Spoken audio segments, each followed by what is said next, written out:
Ladies and gentlemen, this is an extreme honor for Wales Certified. Is that the following guest has it all going on from where we from the get go, and he has it all there. People know him, give him, and he's. I'll let him give you who peel back the onion. But ladies and gentlemen, I'm in the midst of greatness, and I'm going to stand up and applaud this guy. Doug, I'm going to try it. Doug Yeah, Cress. that's me. All right, I got it. I have a reputation of chopping up names, man. But I tell you, man. And you are with the Facebook, the 1970s. Is that how it goes? In 80s? Yeah, I have a site called 1970's Soccer USA, which Yeah. shows you how little planning I had into it. It's the worst name I've ever heard in my life. Uh, I was just one day. My real job is not Facebook posting. My real job is I'm an environmental conservationist for the United Nations, and I work on climate change issues. And my real job, I was just too depressed and too bored to look at one more sad climate change report. And I was fiddling around thinking, wait a minute, 50 years ago, the North American Soccer League started. And I thought that was interesting. And I have a long history with the North American Soccer League, so it had some relevance. But so I just started posting kind of a little 50th anniversary thing. This is back in 2018. And within minutes, I was getting lots and lots of hits on it and comments. And I thought, wait a minute, I found something here, some community. And from that moment, it just took off. And now it's almost 32,000 followers, most of whom seem to have played in the NASL or have parents who did or grandparents. As you alluded to in the intro, they all ping me almost daily, sending me photos, sending me information, videos, whatever. It's a community, and they were looking for something to kind of rally around, I think. And it's nice to be remembered. I think a lot of them really get that good feeling of like, yeah, what we did back there in the 70s and 80s was important. But I certainly didn't plan this, but I have loved every minute of it. Yes, it's very top notch.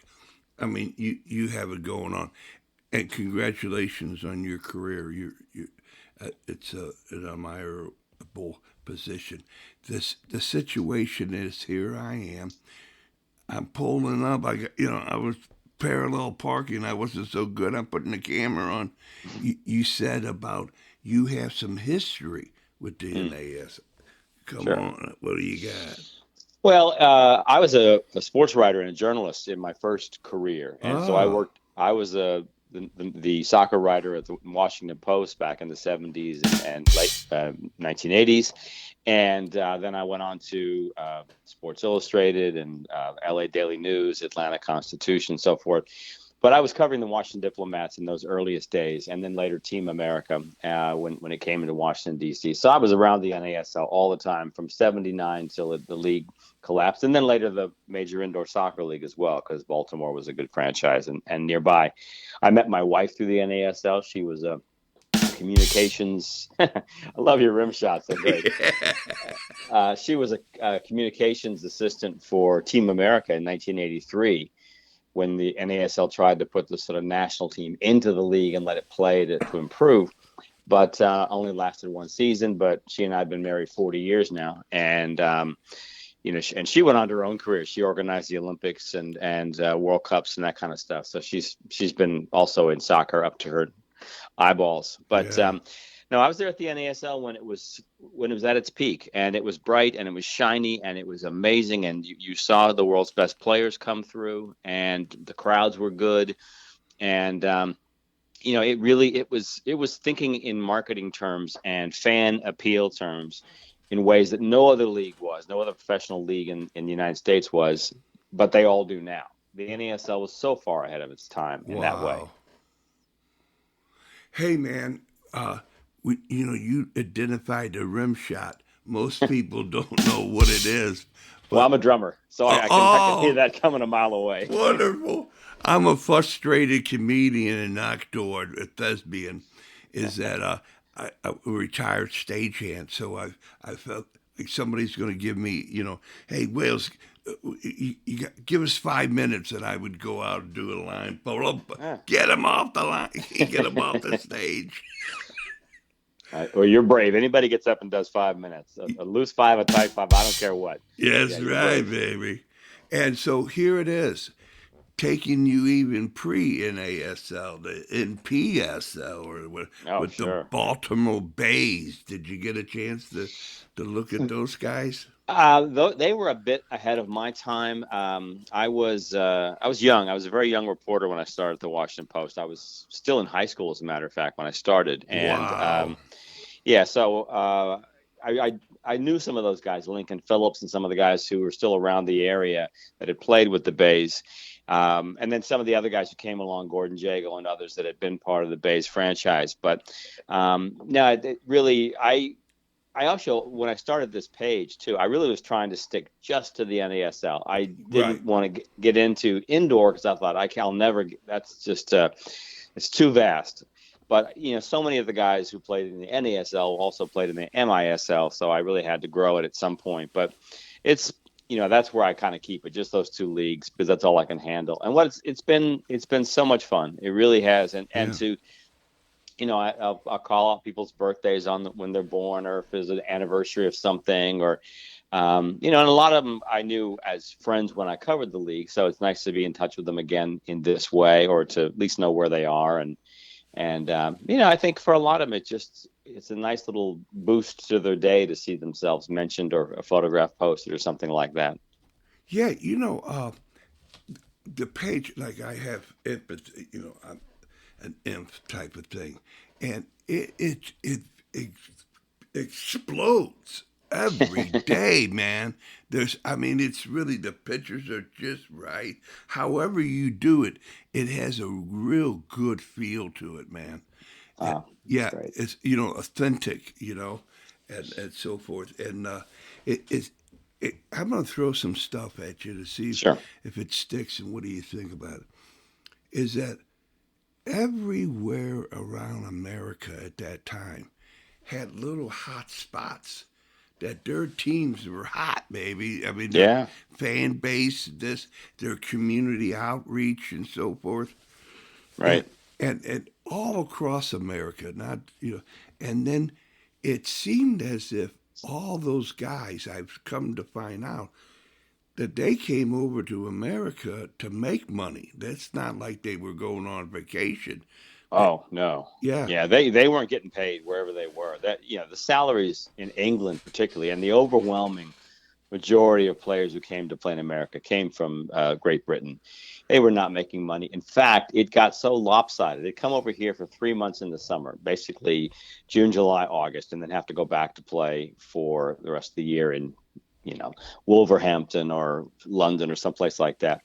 The money they made here was so good that a lot of them wanted to stay. So at some point around 1981, I believe, the English leagues or the British leagues banned loan agreements with teams in the United States because the players came back wow, too fat and happy. Their salary imbalance led them to behave differently. They would talk to their teammates and cause trouble. So if you wanted a British player, Scottish, English, Welsh, whatever, Irish player, you had to buy them at that point from their teams. They weren't going to loan them anymore. wow, But they worked hard. Those guys who came over here, they weren't used to doing clinics every day, and mall appearances and autograph sessions and TV appearances and commercials. But they had to here. They had to earn every single fan who came and sat in those seats, and they learned, and they became huge parts of the community. That's why they're still beloved today. You could yeah. 50 years later, the Tampa Bay Rowdies can trot out someone from their 1975 team, and they'll get 500 people in line for an autograph. It's not. It's a dynamic you didn't see, and you certainly didn't see NFL or Major League Baseball players working that hard for a fan relationship. They just didn't have to. Yeah, it was kind of like Anheuser-Busch. Hey, we don't sell beer, we sell marketing. 100%. Yeah, and that's why Bush figured out soccer was a great avenue to grow their product. Um, they didn't necessarily sponsor one team, but they would sponsor the entire league or the entire sport. And soccer was just open running in those days. There was who knew how big it could be, and you have the Cosmos sitting out there in New Jersey, getting 77,000 people. So you thought, okay, that's possible. And you had some other teams that were struggling, but some of the big places, like you're saying, these pockets, Seattle and Vancouver and Portland and San Jose, San Diego, Washington, Tampa, Fort Lauderdale, those cities all had really, really fervent fan bases that just couldn't get enough. Right. And then it goes to all those guys, whatever rule came to where FIFA or somebody give them a coaching license, and they because they played in that professional league, that they stayed over here. Yes, sir. And oh my gosh! And what a difference, because most of them either went to like youth academies and coached there, which is great, but a lot of them went into universities. And college soccer was really at its kind of launch pad in those days. But most of the major programs that have developed in the 70s and 80s were run by former NASL or MISL players. They just found a way to work within the academic guidelines. They made a huge difference. And I run into that almost every single day. Somebody will say, oh, yeah, he was the coach at Notre Dame or Warner Pacific or Simon Fraser or, Nevada, Las Vegas, whatever. I became new friends with Bill Irwin and Andy Chapman. For God's sakes, what the coaching, huh? No kidding. Bill is still a god up here. I'm in Portland, Oregon, and Bill coached the University of Portland for a long time, and he kind of inherited that job from his close friend Clive Charles. So you have a real legacy there from the NASL days, and all of it comes out of the Portland Timbers, which are still beloved to this day. And anytime they do anything, there's a sellout crowd at the games and so forth. But yeah, Bill, just a great guy, no question. Yeah, man. No, both of them they still have their humor. Yeah. Yeah. Well, Irish guys are always funny. They think everything's funny. All right. That was a new one. And I needed to express about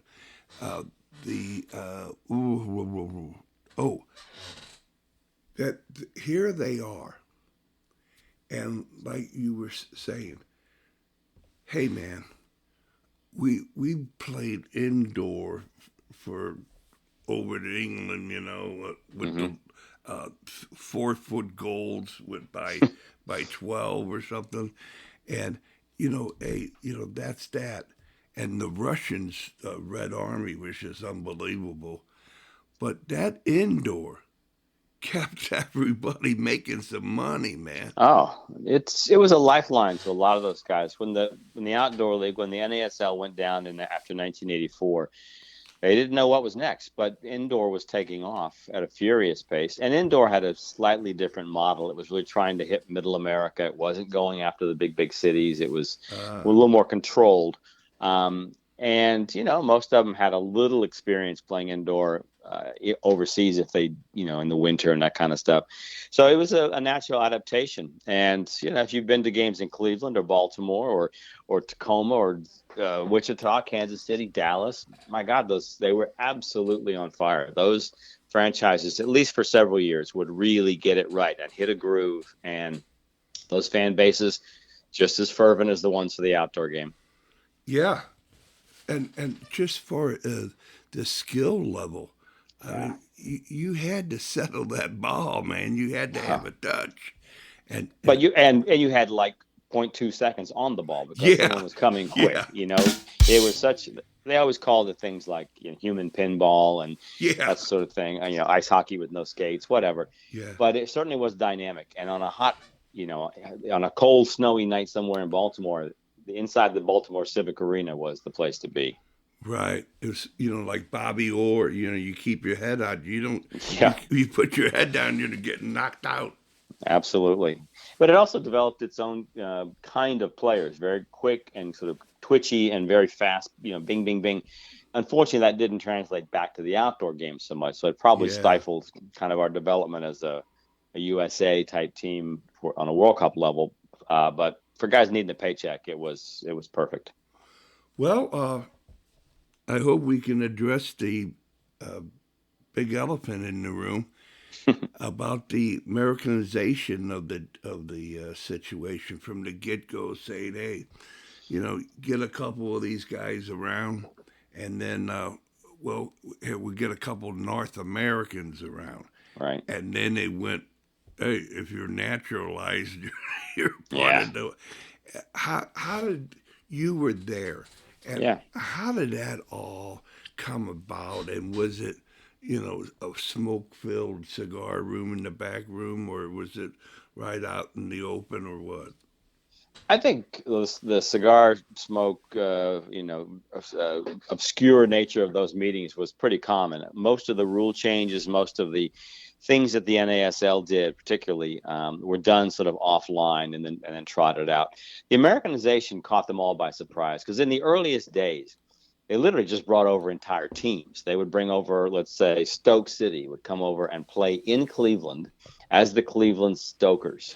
And that Wow. would be so you just literally imported 22 British or European players. As the league began to kind of develop and evolve, they realized some Americans could play, and naturally it started from the back. What we do is with our hands, so goalkeepers got the first shot, and that's where you got, the Shep Messings and Bob Rigby's and other guys like that, and then it just kept moving up the field. So next in line was big, strong defenders. Okay, those guys don't have to do a lot with their feet; it's more in the air. It's physical.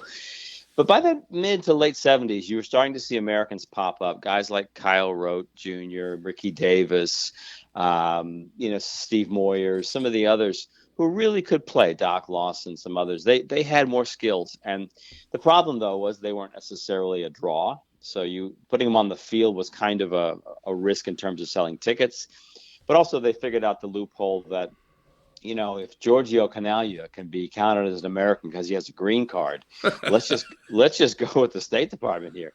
So they did. They had all the teams had specialists who worked entirely with immigration authorities to get green cards as fast as they could, and it reached its kind of crazy apex. At some point the league began to mandate you must have at least two North Americans on the field at all times. So that kind of changed the way a coach could build a team. But okay, let's say one's your goalie and one is a defender. You still have a good quality product out there. It went to three eventually and almost four at one point. But by the time they got to that Team America concept that I was mentioning earlier, that in 1983 when they tried to bring all the best Americans together in one place, they couldn't even get all the best Americans. A lot of them didn't want to leave their other teams. So half of the players in that team were players going through the immigration process. So you had players like Paul Hammond and Alan Green and others who were Alan Merrick, who were becoming naturalized citizens, but at the time were still counted as British.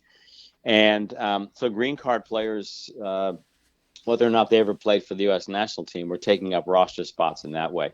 On paper, it was legit. In reality, it didn't pass the eye test. And I think that was where the league it had to make a choice at some point. Can we afford not to be buying the George Bests and the Johan Cruyffs in the world, or should we invest in Americans? And I think they chose the buying big names from overseas more than anything else. Yeah, I don't know if you had the pleasure or displeasure. I don't know the man, but Robert Herman with the Oh Herman. yeah, Okay. absolutely, yeah. St. Louis, my gosh, he Y- was a god. Okay then. Well, yeah, I met him one time, and he was a pleasant man. He was surprised that I knew him. Hmm. Yeah, Wow. yeah, wow. And so there he is, man. He tried the American way, and Yeah. the best way he did was bring Peter the Cat Benetti over. Right. That guy. No, you're absolutely. He was trying a America First model long before anybody else really, and sticking to it. That St. Louis Stars team was center of the country, middle America, eye of the stake, all of that stuff. and it just didn't click. He could never get a big crowd. He could never get a talent level high enough. They finally had to pull up stakes and move out to California in '78. Yeah. But Bob was such a devoted such a believer in the American player, and the Herman Award, as you mentioned, is named after him, or is started by him actually, and certainly he poured everything he had into soccer through the Busch family, through Budweiser and the Busch breweries, and he was devoted till his dying day. I mean, that man believed. Yeah, man, and I believed with him, man, and it's just, gosh, I guess when you say build it and they'll come. Not in St. Louis. No, that's the thing too.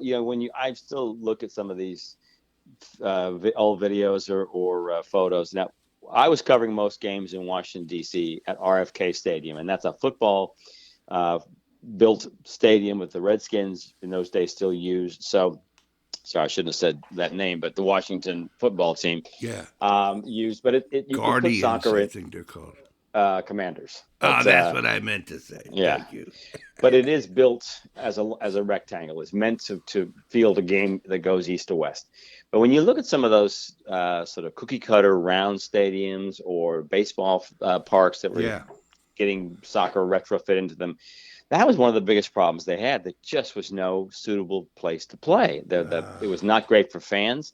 When players are running over the pitching mound and second base and the dirt infields and so forth, it just wasn't conducive. And in those days, a few places like RFK existed, but there weren't many. There were not many. And how about the Santos tour? Did you get any of that?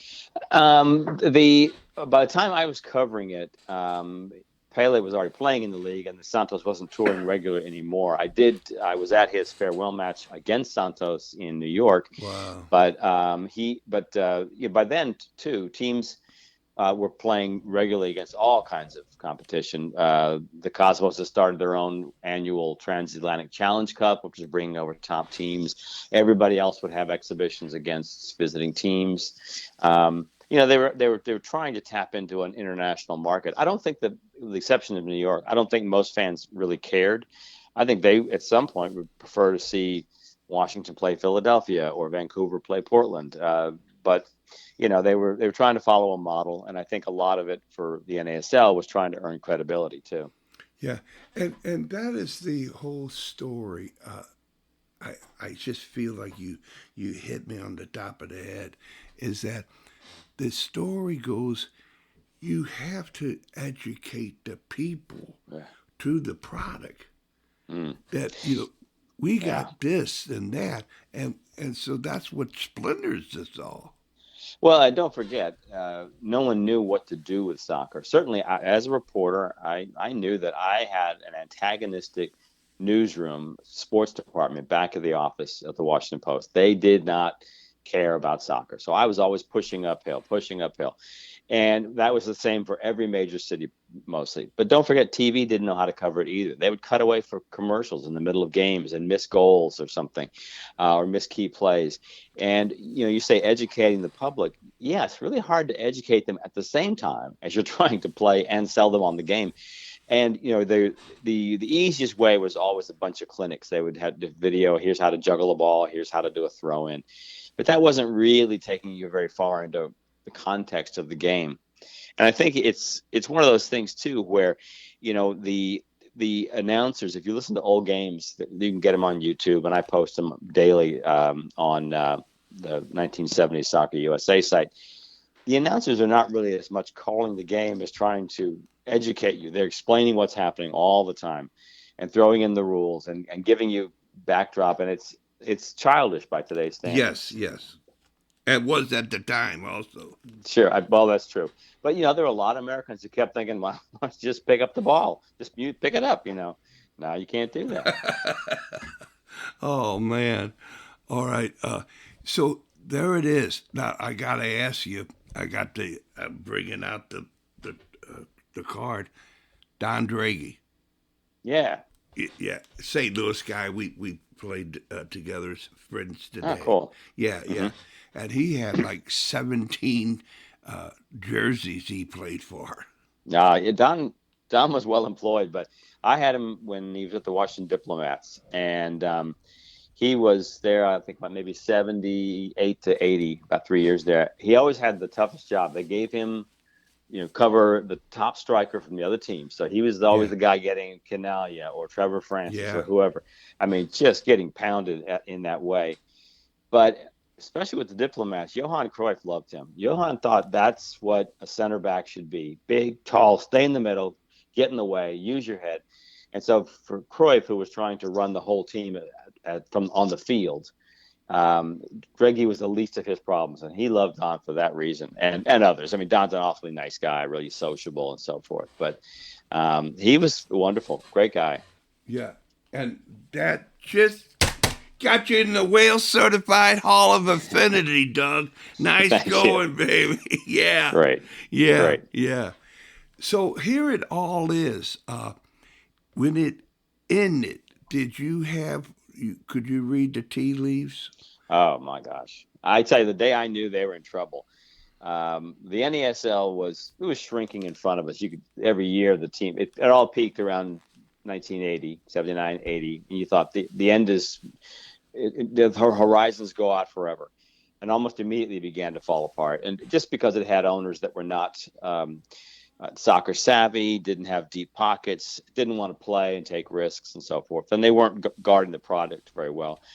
But they changed commissioners in 1982. They brought in Howard Samuels, who had been a big political executive and a multi-bazillionaire, because he created Glad bags, the plastic bags you put trash in. Wow.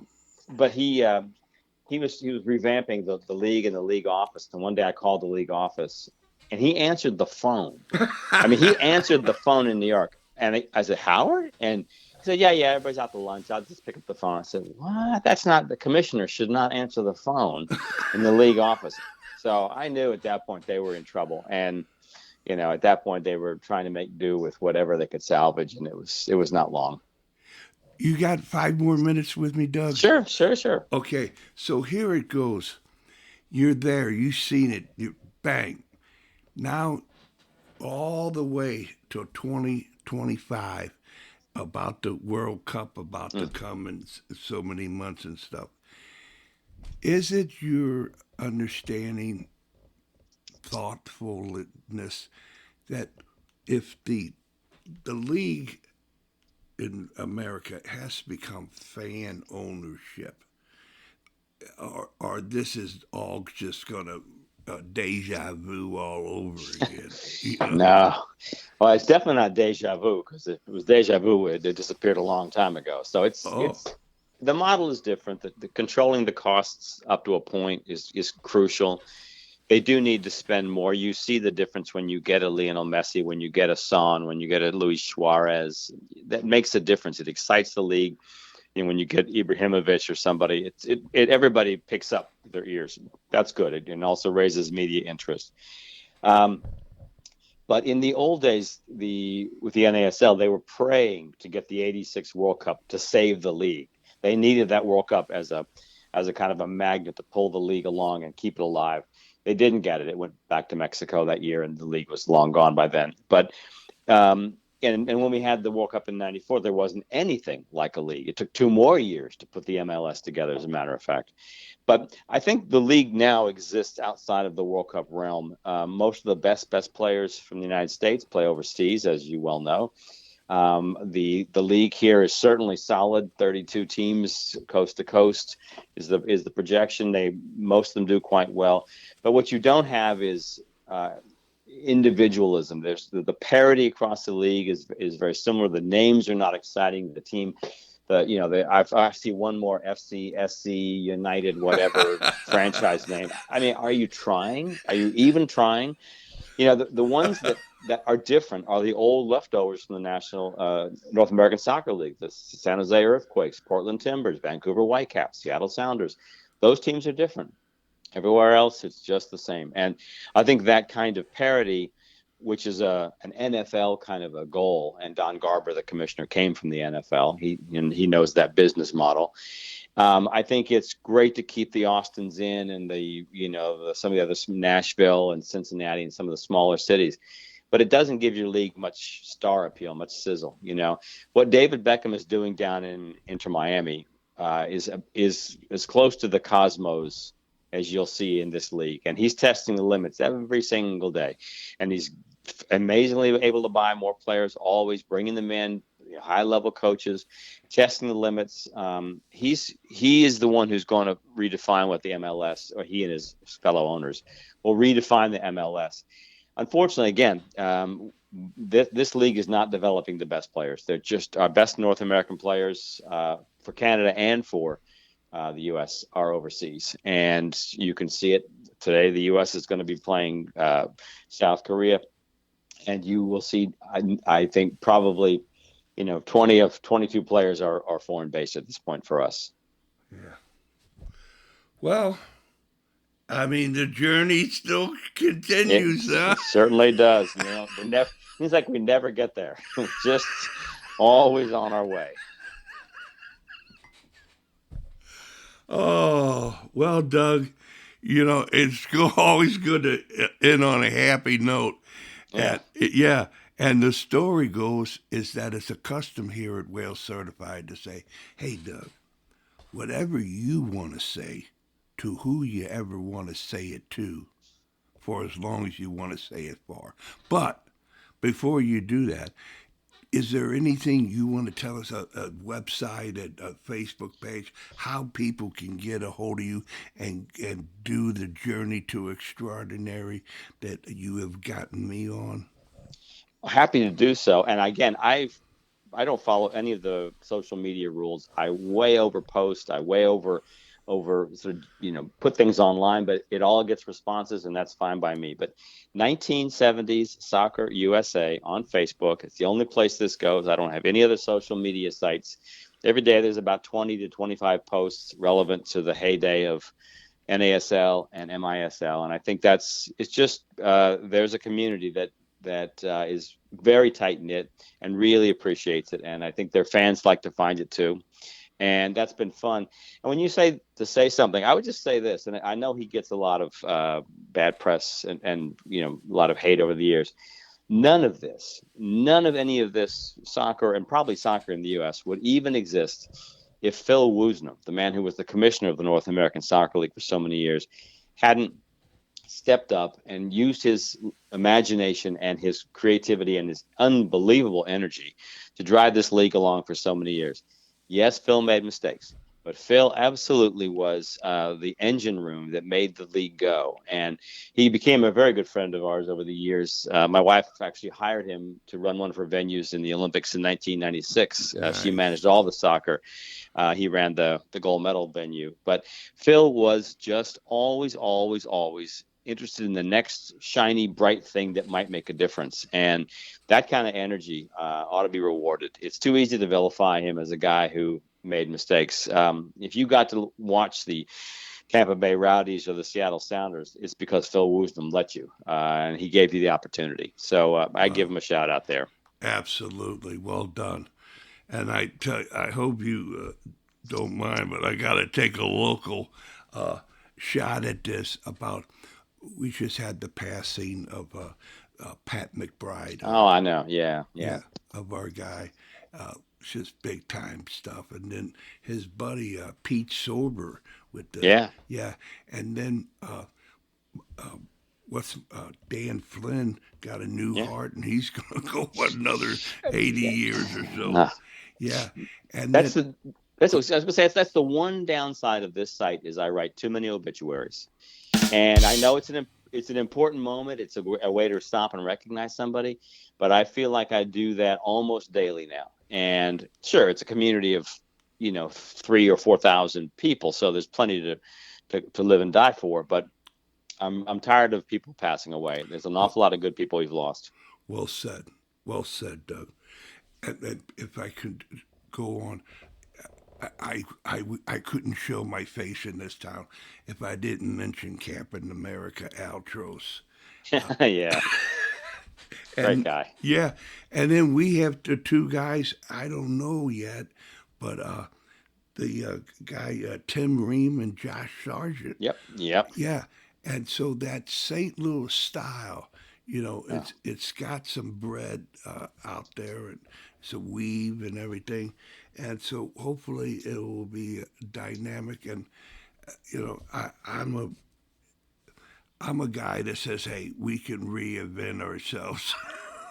For sure. And I tell you, Josh Sargent to me is the hidden trick here. If he can find a way to keep that pace he's on with Norwich City right now and bring it to the national team, start scoring goals for the red, white, and blue, he could be a real game changer. He's just different and quick, and he can see the field like almost nobody. And I think this is his shot. This is his time.